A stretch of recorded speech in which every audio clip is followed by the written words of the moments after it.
Hola, soy la profesora Nicole Campos y en esta ocasión vamos a hacer una retroalimentación de la guía 2 del lenguaje.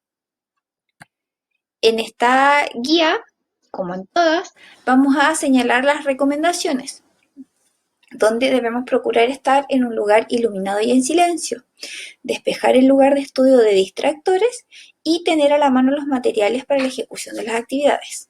Mantener el celular en silencio durante la realización de los deberes y organizar nuestro día para poder desarrollar las guías de manera concentrada.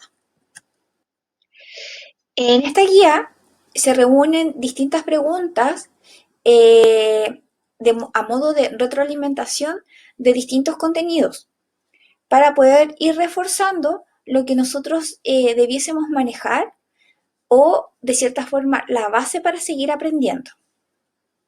En este caso, hay una pregunta que quizás pueden ser las que más presentaron dificultades, las que vamos a ver ahora, donde abordamos el género lírico.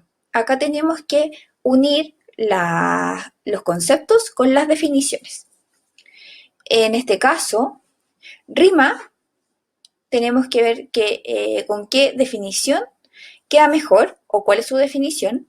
Y en este caso es la semejanza de sonido que se da en la última sílaba. También puede ser en las últimas letras, no solo en la sílaba, ¿cierto? Y así tenemos también el concepto de poema, estrofa y verso. Otra de las preguntas que quizás se puede haber prestado para dificultades es donde se aborda el hecho y la opinión. Contemplemos que hecho es una situación objetiva, que no tiene que ver con nuestra apreciación personal. Es algo que sucede sin que nosotros podamos manejarlo. Y, por el contrario, la opinión es una apreciación subjetiva de lo que nosotros pensamos o sentimos de algo. Por ejemplo, me gustó la película que vimos anoche. Eso es una opinión, porque estoy expresando lo que siento de esa película en este caso. A diferencia de la 2, que dice, según el Ministerio de Salud, la fiebre N1H1 lleva a 2.500 infectados.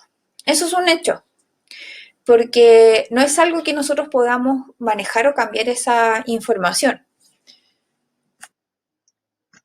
Continuemos, por ejemplo, acá en la pregunta 6, tenía que ver con el tipo de narrador. Recordemos que hay 4 tipos de narradores. 2 que están dentro de la historia y 2 que están fuera. Los 2 que están dentro son el protagonista, que es a quien le sucede la historia y habla en primera persona, el testigo, que observa lo que le sucede al protagonista y es quien cuenta la historia, y los 2 que están fuera, que en este caso es el observador y el omnisciente. El omnisciente cuenta la historia desde afuera, pero además sabe lo que sienten y piensan los personajes. Por el contrario, el narrador observador solamente cuenta lo que ve, sin saber más información. Hay otra pregunta que hace una comparación entre el género narrativo y el género lírico.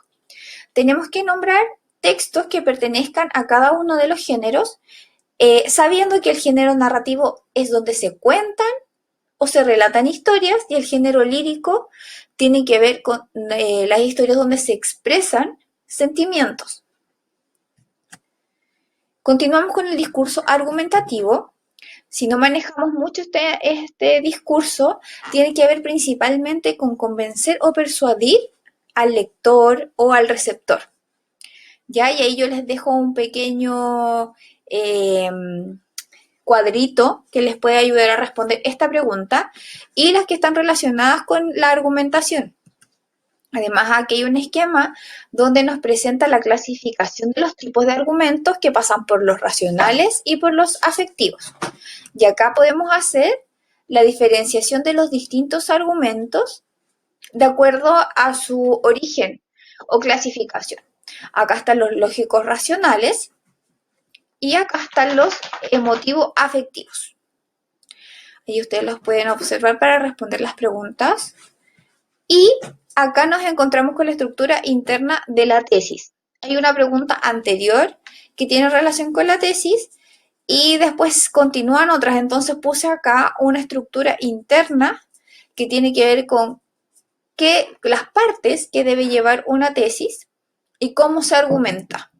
Ya está la tesis, las bases, la garantía y el respaldo.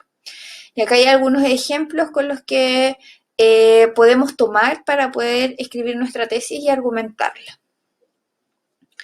Acá está la pregunta de la tesis. Y por último, están las definiciones y sus respectivas y los conceptos, que tienen que ver principalmente con el discurso argumentativo, los tipos de argumentos y la tesis. Por ejemplo, acá tenemos persuadir, que es muy distinto de convencer. Entonces ahí nosotros nos vamos a los ejemplos dados para poder responder. Espero que esta pequeña cápsula les ayude a completar las preguntas que quizás se presentaron con mayor dudas en la guía número 2 del lenguaje. Les mando mucha fuerza, mucho ánimo y cuenten con todos nosotros para lo que necesiten. Un abrazo a la distancia. Chao.